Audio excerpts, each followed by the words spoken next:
Hello, कैसे हैं आप लोग? आई होप कब लगे अच्छे होंगे। आपकी जो स्टडी चलेगी बहुत ही बेहतरीन चलेगी। तो आज के क्लास में बात करने वाले हैं क्लास 12th के हिंदी को तमाम क्वेश्चन जो आपके एग्जाम में आने वाला है। ठीक है, तो आप लोग अच्छे तरीका से एक एक क्वेश्चन को देखने का कोशिश कीजिएगा, क्योंकि हम लोग जितना क्वेश्चन लाए हैं ना आपके एग्जाम में वही क्वेश्चन आएगा। ठीक है, तो आप लोग अच्छे तरीका से केवल क्वेश्चन को देख लेंगे तो याद हो जाएगा, याद रखिएगा। और जितना साइड से क्वेश्चन हम लोग बतलाएंगे उस क्वेश्चन को भी बेहतरीन तरीका से आप देखने का प्रयास करेंगे। ठीक है, तो चलिए बिना टाइम का क्वेश्चन की तरफ बढ़ते हैं। इससे पहले क्लास को लाइक नहीं किया तो क्लास को लाइक कर लेंगे और चैनल को सब्सक्राइब कर लेंगे, और हमारे साथ आप लोग भी आंसर को टिक आउट करते चलेंगे। कहा जा रहा है कि निम्नलिखित में से कौन सी रचना गुलेरी जी की है। कौन सी रचना जो है गुलेरी जी की है, आप सभी को पता होना चाहिए कि गुलेरी जी की रचना जो है हिंदी पुरानी है, कछुआ धर्म दोनों है। तो ए और बी दोनों नहीं मारेंगे, ए और बी दोनों मारेंगे। याद रखिएगा, ऑप्शन सी वाला सही करेंगे, 1 का ऑप्शन सी होगा, याद रखिएगा। और देखिए यहाँ पर 2 नंबर क्वेश्चन जो है आपके एग्जाम में आया हुआ है, कई बार जो है आया हुआ प्रश्न आप याद रखिएगा। याद रखिएगा कि घी शब्द जो है कौन सा लिंग है, मतलब कौन सा लिंग है। कहने का मतलब स्त्रीलिंग है कि पुल्लिंग है। जो घी खाते हैं ना, घी खाते हैं, जैसे कि भैंस का घी होता है, गाय का घी होता है, जैसे पूजा पाठ में जो है गाय का घी आता है, काम आता है ना, वही घी की बात किया जा रहा है। तो याद रखिएगा, घी का है ना, तो घी जो होता है वो पुल्लिंग रूप होता है, मतलब पुल्लिंग शब्द होता है। ठीक है, याद रखिएगा, ऑप्शन बी वाला सही होगा, याद रखिएगा। हम लोग अच्छे तरीका से बतलाएंगे, आप लोग अच्छे तरीका से समझिएगा। चलिए अगला क्वेश्चन, 3 नंबर क्वेश्चन भी आपके एग्जाम में कई कई बार पूछा गया है। कहा जा रहा है गोद में सोना वाला कहलाता है। गोद में सोने वाला जो कहलाता है वो क्या कहलाता है, याद रखिएगा। गोद में सोने वाला अंक यासी कहलाता है, अंक साई कहलाता है। बिल्कुल ऑप्शन सी होगा, याद रखिएगा। 3 का ऑप्शन सी होगा, याद रखिएगा। बालक और पुत्र न मार दीजिएगा, गलत हो जाएगा। ठीक है, चलिए अगला क्वेश्चन, 4 नंबर क्वेश्चन में कहा है गुरु के समीप रहने वाला कहलाता है। गुरु के समीप रहने वाला क्या कहलाता है, आप सभी को पता होनी चाहिए। गुरु के समीप जो रहने वाला कहलाता है मेरे भाई, वो क्या कहलाता है। आप कहिएगा कि सर गुरु के समीप, हमें पता है कि गुरु के समीप रहने वाला जो कहलाता है अंतेवासी कहलाता है। बिल्कुल ऑप्शन सी होगा, याद रखिएगा। अभी तक जितने बच्चे क्लास को देख रहे हैं प्लीज क्लास को लाइक नहीं किए, सारे बच्चे क्लास को लाइक कर लेंगे मेरे भाई। ठीक है, चलिए अगला क्वेश्चन यानी 5 नंबर क्वेश्चन में कहा जा रहा है जिसका खंडन न किया जा सके उसके लिए उसे कहा जाता है। जिसका खंडन नहीं किया जा सकता है वह क्या कहलाता है, अखंडनीय कहलाता है। याद रखिएगा, बिल्कुल ऑप्शन डी होगा, 5 का ऑप्शन डी हो जाएगा, याद रखिएगा। 6 नंबर क्वेश्चन में कहा जा रहा है जिसका जन्म पहले हुआ, देखिए सबसे पहले होगा वो बड़ा भाई हो सकता है या बड़ी बहन हो सकती है ना। मतलब जिसका जन्म पहले होगा, मतलब हो सकता है पुत्री का होगा तो पुत्री में कौन हो जाएगी, मान लीजिए कि पुत्री में जौन होगी वो मेरी बहन हो जाएगी। अगर भाई में हुआ होगा तो भाई हो जाएगा, बड़ भाई। तो उसे हम लोग क्या कहेंगे, जल्दी बताइए ना। बहुत ही इंपॉर्टेंट क्वेश्चन है कि जिसका जन्म पहले हुआ हो, मतलब बड़ा भाई कह सकते हैं, तो वह क्या है, आप कहिएगा कि सर उसे हम लोग अग्रज कहते हैं। और जिसका जन्म बाद में हुआ हो उसे अनुज कहते हैं, याद रखिएगा। ठीक है ना, आप अच्छे से समझने का प्रयास कीजिएगा सारे क्वेश्चन को। चलिए अगला क्वेश्चन यानी 7 नंबर क्वेश्चन में कहा जा रहा है जिसके बिना काम न चल सके उसके लिए एक शब्द, जिसके बिना काम न चल सके उसके लिए एक शब्द जो होता है अपरिहार्य होता है। बिल्कुल ऑप्शन ए हो जाएगा, याद रखिएगा। ठीक है, ये सारे क्वेश्चन को अच्छे से आप याद रखने का प्रयास करेंगे मेरे भाई। कहा जा रहा है 8 नंबर क्वेश्चन में कहा जा रहा है कि जो खाने योग्य हो वह है, जो खाने योग्य हो वह क्या है। आप कहिएगा गुरुजी हमें पता है कि जो खाने योग्य होता है उसे हम लोग खाद्य कहते हैं। जैसे कि हम लोग खाते हैं खाना, तो हम लोग खाना के रूप में खाद्य को खाते हैं। जैसे कि खाना मतलब क्या होता है, खाद्य ही होता है ना। जैसे कि हम लोग चावल खाते हैं, तो क्या चावल मतलब क्या, हमारे शरीर का खाद्य है, प्रोटीन है वो, है ना। इसलिए जो है हम लोग क्या कहते हैं, उसे खाद्य कहते हैं, याद रखिएगा। चलिए अगला क्वेश्चन, 9 नंबर क्वेश्चन में कहा जा रहा है नकल का प्रवाची शब्द है। नकल का प्रवाची शब्द अनल, सॉरी नकल नहीं है, अनल है। ठीक है ना, अनल का प्रवाची शब्द जो होता है वो क्या होता है, कहिएगा कि सर अनल मतलब आग होता है। ठीक है ना, बिल्कुल ऑप्शन ए हो जाएगा, 9 का ऑप्शन ए होगा, याद रखिएगा। 10 नंबर क्वेश्चन में कहा जा रहा है आयुष्मान का प्रवाची शब्द क्या है। आयुष्मान का प्रवाची शब्द जो होता है वो क्या होता है, आप कहिएगा कि सर चिरंजीवी होता है। बिल्कुल ऑप्शन जो हो जाएगा सी हो जाएगा, याद रखिएगा। ठीक है, चलिए अगला क्वेश्चन की तरफ बात करते हैं। अगला क्वेश्चन का झंझट शब्द का प्रवाची शब्द क्या होगा।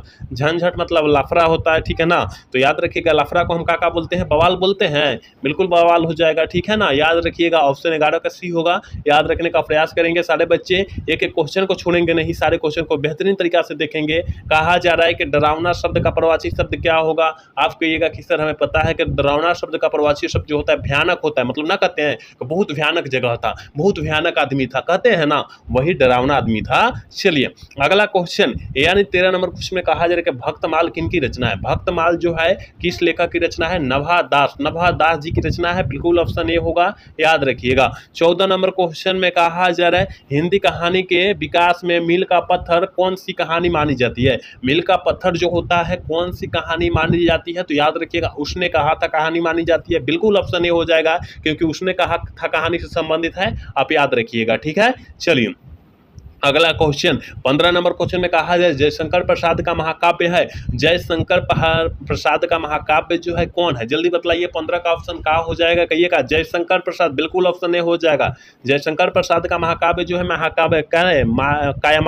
कामायानी है, याद रखिएगा। बिल्कुल ऑप्शन ए हो जाएगा 15 का, आप अच्छे से याद रखिएगा। चलिए अगला क्वेश्चन 16 नंबर क्वेश्चन में कहा जा रहा है पुत्र वियोग शीर्षक कविता के कवित्री कौन थी? पुत्र वियोग शीर्षक कविता में कवित्री जो है, कविता की कवित्री कौन थी? आप कहिएगा कि कवित्री जो थी उनका क्या थी? जल्दी बतलाइए ना। कहिएगा कि सुभद्रा कुमारी चौहान थी। बिल्कुल ऑप्शन सी हो जाएगा। चलिए अगला क्वेश्चन 17 नंबर क्वेश्चन में कहा जा रहा है मालती किस कहानी की पात्रा है? आप कहिएगा कि सर मालती रोज कहानी की पात्रा है। रोज कहानी के लेखक कौन है? अज्ञे जी है, आप याद रखिएगा। ठीक है, सारे क्वेश्चन को अच्छे तरीके से देखिएगा, एक भी क्वेश्चन को छोड़ने का प्रयास मत कीजिएगा। कहा जा रहा है 18 नंबर क्वेश्चन में कहा जा रहा है ज्ञानेंद्र पति की कविता कौन से? ज्ञानेंद्र पति गांव का घर पाठ को लिखे है ना, वही तो पूछा जा रहा है। ऑप्शन ए वाला सही होगा, याद रखिएगा। 18 का ऑप्शन क्या होगा? ये ना होगा। चलिए 19 नंबर क्वेश्चन की तरफ बात करेंगे। 19 नंबर क्वेश्चन में कहा जा रहा है हिंदी साहित्य का सूर्य किसे कहा जाता है? हिंदी साहित्य का सूर्य जो है किस कवि को कहा जाता है? बिल्कुल इसका ऑप्शन बतलाएंगे आप लोग। हिंदी साहित्य का सूर्य जो है सूरदास को कहा जाता है। बिल्कुल ऑप्शन ए हो जाएगा मेरे भाई, याद रखिएगा। चलिए अगला क्वेश्चन की तरफ बात करते हैं और 20 नंबर क्वेश्चन में कहा जा रहा है नाभा दास का काव्य रचना क्षेत्र जो है था। जल्दी बतलाइए। नाभा दास का काव्य रचना क्षेत्र वृंदावन था ना? वृंदावन। बिल्कुल ऑप्शन सी होगा, याद रखिएगा आप। चलिए अगला क्वेश्चन की तरफ बात करते हैं। कहा जा रहा है सुभद्रा कुमारी चौहान का जन्म कब हुआ था? सुभद्रा कुमारी चौहान का जन्म जो हुआ था कब हुआ था? आप कहिएगा गुरुजी जन्म पूछा जा रहा है तो याद रखेंगे 16 अगस्त, AUG अगस्त मतलब 1904 ईस्वी को। याद रखिएगा 16 अगस्त 1904 को जो हुआ था, जन्म हुआ था। ऑप्शन ए में दिया है, ऑप्शन ए वाला सही होगा। मृत्यु कब हुआ था? कितना में हुआ था? 1648 में हुआ था, आप याद रखिएगा। ठीक है ना, 44 वर्ष की अवस्था में मर चुकी थी, याद रखिएगा। चलिए अगला क्वेश्चन की तरफ बात करते हैं। 22 नंबर क्वेश्चन में कहा जा रहा है मुक्तिबोध का जन्म स्थल कहाँ है? स्थल जो है कहाँ है? मुक्तिबोध, गजानन माधव मुक्तिबोध पूरा नाम होता है। ठीक है ना, तो आप कहिएगा सर हमें पता है श्यामपुर है, याद रखिएगा। ठीक है, चलिए अगला क्वेश्चन की तरफ बात करेंगे। कहा जा रहा है आलस्य शब्द का विशेषण क्या होगा? आलसी। आलस्य शब्द का विशेषण क्या होता है? आलसी। बिल्कुल ऑप्शन 23 का डी होगा, याद रखिएगा आप। चलिए अगला क्वेश्चन की तरफ बात करेंगे। अगला क्वेश्चन करें कि अधप्रकाश में उपसर्ग है, जल्दी बतलाइए। अध जोड़ क्या? अध जोड़ पक्का। अध जोड़ पक्का जो हो गया अध पक्का हो गया, यानी अध जो हो जाएगा उपसर्ग हो जाएगा। कहाँ दिया? देखिए तो ऑप्शन ए में दिया है और ऑप्शन ए वाला सही होगा। ठीक है, 24 का ऑप्शन ए होगा, याद रखिएगा। 25 नंबर क्वेश्चन करें कि सपरिवार शब्द में उपसर्ग। स मतलब पहले वाला क्या होगा? उपसर्ग हो जाएगा, स उपसर्ग हो जाएगा। सपरिवार ना मार दीजिएगा, नहीं तो गलत हो जाएगा। केवल स उपसर्ग होगा। बिल्कुल ऑप्शन ए इसका हो जाएगा, याद रखिएगा। 25 का ऑप्शन क्या होगा? ए होगा मेरे भाई, याद रखिएगा। जितने बच्चे देख रहे हैं प्लीज अभी तक क्लास को लाइक नहीं किए, क्लास को लाइक करेंगे मेरे भाई। आप सभी के लिए हम लोग बिना टाइम गवाए इतना मेहनत करते हैं, इतना बेस्ट कंटेंट लाते हैं, लेकिन आप लोग जो है क्लास को लाइक नहीं करते हैं, साथ में चैनल को सब्सक्राइब नहीं करते हैं। क्लास कराने में मजा ही नहीं आता है। ठीक है ना, तो आप ये काम जरूर करेंगे मेरे भाई, क्योंकि हम लोग नो बकवास सीधा क्वेश्चन पर हम लोग टारगेट करते हैं, फोकस करते हैं कि भाई हम इतना कम समय में हम लोग सारे क्वेश्चन को हम समाप्त कर देना है। ठीक है ना, हम लोग कोई बकवास नहीं करते, जल्दी जल्दी अपना क्वेश्चन बतलाते हैं और अच्छे तरीका से बतलाकर निकल जाते हैं।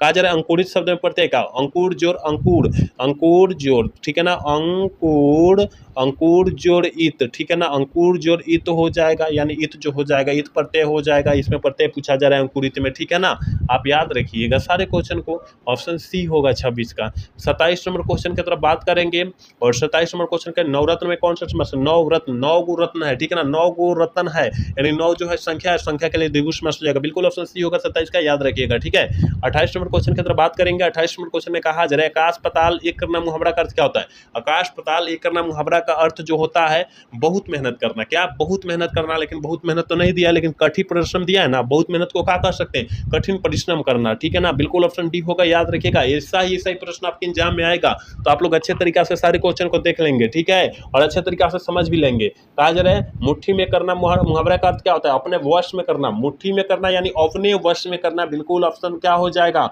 ऑप्शन वश में करना। बिल्कुल ऑप्शन सी हो जाएगा, डी नहीं होगा, ऑप्शन बी सी होगा। ठीक है, चलिए अगला क्वेश्चन 30 नंबर क्वेश्चन का चमक शब्द है। चमक जो है मतलब चमक जो बोलते हैं, जो कुछ कुछ नहीं चमकता है, जैसे कि चांदी हो गया, सोना भी चमकता है, पीला पीला चमकता है ना।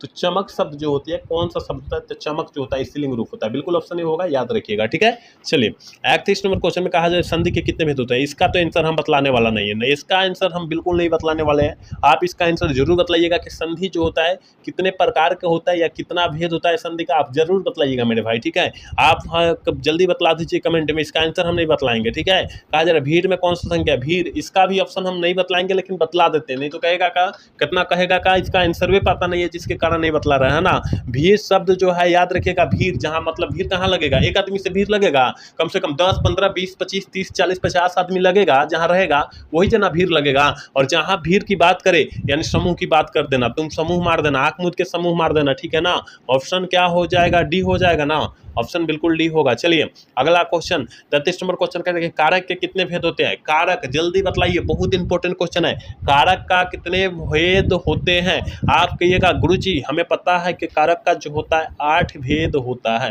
बिल्कुल ऑप्शन डी होगा, याद रखिएगा, ठीक है। चलिए 34 नंबर क्वेश्चन में कहा जा रहा है अर्धनारीश्वर पाठ के लेखक कौन है, जल्दी बतलाइए। अर्धनारीश्वर पाठ के लेखक जो हो जाएंगे रामधारी सिंह दिनकर हो जाएंगे, बिल्कुल ऑप्शन सी हो जाएगा, याद रखिएगा। 34 का ऑप्शन सी होगा, याद रखिएगा। 35 नंबर क्वेश्चन में कहा जा रहा है शिव का उपासक कहलाता है। शिव का उपासक सेव कहलाता है, क्या कहलाता है, सेव कहलाता है, बिल्कुल ऑप्शन बी होगा, याद रखिएगा। 36 नंबर क्वेश्चन में कहा जा रहा है चंद्रधर शर्मा गुलेरी ने कुल कितनी कहानियां लिखी, 3। उसने कहा था बुद्धू का कथा, सुख में जीवन, याद रखिएगा। कितना, 3 कहानियां लिखे थे, याद रखना आप सभी को, ठीक है।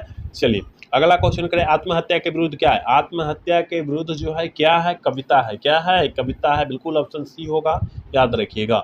38 नंबर क्वेश्चन में कहा जा रहा है नैत्य साहित्य का शब्दशास्त्र के लेखक कौन है। नए साहित्य के शब्दशास्त्र के लेखक दलित साहित्य के नहीं कहा जा रहा है कि ओम प्रकाश वाल्मीकि जी आप टिक आउट करेंगे। नए साहित्य का शब्दशास्त्र के लेखक जो हो जाएंगे वो गजानन माधव मुक्तिबोध हो जाएंगे, लेकिन दलित साहित्य का पूछता तो ओम प्रकाश वाल्मीकि जी मारते, ठीक है। चलिए 39 नंबर क्वेश्चन कह रहा है कि निम्न में से किन कहानी में ग्रेगिन का उल्लेख है। रोज कहानी में, किन कौन में, रोज कहानी में। रोज कहानी के लेखक कौन है, अगे जी है, कौन है, अगे जी है, याद रखिएगा मेरे भाई, अगे जी है, याद रखना है आप सभी को, ठीक है। बिल्कुल ऑप्शन बी होगा। चलिए अगला क्वेश्चन 40 नंबर क्वेश्चन करें कि सिपाही की माँ के रचिता पाठ, इस पाठ के रचिता कौन है। मोहरा केस जी हो जाएंगे, बिल्कुल ऑप्शन ए हो जाएगा, याद रखिएगा। इसी टाइप से आपके एग्जाम में क्वेश्चन आने वाला है, इससे बाहर नहीं आएगा, इतना ख्याल रखिएगा आप, ठीक है। चलिए 41 नंबर क्वेश्चन करें, ओ सदा नीरा किस विधा के अंतर्गत है। ओ सदा नीरा जो है किस विधा के अंतर्गत आता है, कहिएगा किस निबंध के अंतर्गत आता है। और वो ओ सदा नीरा पाठ के लेखक कौन है, जगदीश चंद्र माथुर जी होंगे, याद रखिएगा, ठीक है। चलिए 42 नंबर क्वेश्चन में कहा जा रहा है जयशंकर करे कि जयप्रकाश नारायण रचित पाठ का नाम क्या है। मतलब जयप्रकाश नारायण जी पाठ को रचे हुए उस पाठ का नाम पूछा जा रहा है। देखिए प्रगति और समाज नामवर सिंह पाठ को लिखे हुए हैं, ठीक है ना। प्रगति और समाज पाठ को जो है नामवर सिंह लिखे हुए हैं। बातचीत बालकृष्ण भट्ट लिखे हुए, संपूर्ण क्रांति जयप्रकाश नारायण जी लिखे हुए, बिल्कुल ऑप्शन सी हो जाएगा जो अभी पूछा गया है फिलहाल, ठीक है ना। और तिरिच जो है उदय प्रकाश जी की रचना, याद रखिएगा, ठीक है। चलिए अगला क्वेश्चन कहा जा रहा है कि बालकृष्ण भट्ट किस युग में का रचनाकार है। देखिए युग में पूछा है, भारतेंदु मारेंगे, अगर काल के पूछता किस काल के रचनाकार है, आधुनिक काल मारते हैं, ठीक है, याद रखिएगा, दोनों याद रखिएगा। चलिए 44 नंबर क्वेश्चन कहा रहा है कि बड़बे रामायण किन की रचना है। बड़बे रामायण जो है किन की रचना है, याद रखिएगा। 44 का ऑप्शन क्या होगा, सी हो जाएगा, तुलसीदास जी की रचना है, याद रखिएगा, ठीक है ना। चलिए 45 नंबर क्वेश्चन करें, बीजक के रचयिता कौन है। बीजक के रचयिता कौन है, कहिएगा गुरुजी कबीर दास, बिल्कुल ऑप्शन बी हो जाएगा, 45 का ऑप्शन बी होगा, याद रखिएगा। 46 नंबर क्वेश्चन में कहा जा रहा है रसोई घर शब्द में कौन सा समास है। रसोई घर, रसोई घर, रसोई का घर यानी तत्पुरुष समास हो जाएगा, बिल्कुल ऑप्शन ए हो जाएगा, 46 का ऑप्शन ए होगा, याद रखिएगा। 47 नंबर क्वेश्चन करें कि उदय प्रकाश का जन्म कब हुआ था। उदय प्रकाश जी का जो जन्म हुआ था वो कब हुआ था, कहिएगा गुरुजी उदय प्रकाश, बिल्कुल 1952, बिल्कुल 1952 में हुआ था, बिल्कुल ऑप्शन ए हो जाएगा, 47 का ऑप्शन ए होगा, याद रखिएगा। 48 नंबर क्वेश्चन करें प्राकृतिक वर्णन से संबंधित कविता है। प्राकृतिक वर्णन से संबंधित कविता कौन है, कहिएगा गुरुजी हमें पता है प्राकृतिक वर्णन से पूछा जा रहा है, उषा कविता है, याद रखिएगा, बिल्कुल ऑप्शन सी होगा, 48 का, याद रखिएगा। 49 नंबर क्वेश्चन कहा रहे भूषण की कविता में कौन सा रस पाया जाता है। भूषण जी की कविता में कौन सा रस पाया जाता है, याद रखिएगा, भूषण वीर रस पाया जाता है, बिल्कुल ऑप्शन सी होगा, 49 का, याद रखिएगा आप। चलिए आज के क्लास के लास्ट क्वेश्चन है 50 नंबर क्वेश्चन है, जय कृष्ण मूर्ति का पूरा नाम क्या होगा, जल्दी बतलाइए ना, सारे बच्चे को पता होगा कि जय कृष्ण मूर्ति का पूरा नाम जो होता है जीतू कृष्ण मूर्ति होता है, बिल्कुल ऑप्शन बी हो जाएगा, याद रखिएगा, ठीक है। तो हमने यहाँ 50 क्वेश्चन आपके एग्जाम के पॉइंट इंटरव्यू से काफी ज्यादा बेहतरीन क्वेश्चन बतलाया है, तो आप अच्छे से याद कर लीजिएगा और एक भी प्रश्न छोड़िएगा मत, क्योंकि यहाँ से आपके एग्जाम में 100% आने वाला क्वेश्चन है, ठीक है ना। तो आज का क्लास जो है कैसा लगा, अगर अच्छा लगा होगा तो चैनल को सब्सक्राइब और वीडियो को लाइक करना तो भूलिएगा। मिलेंगे अगला सेशन में। जय हिंद, जय भारत, टाटा, बाय बाय।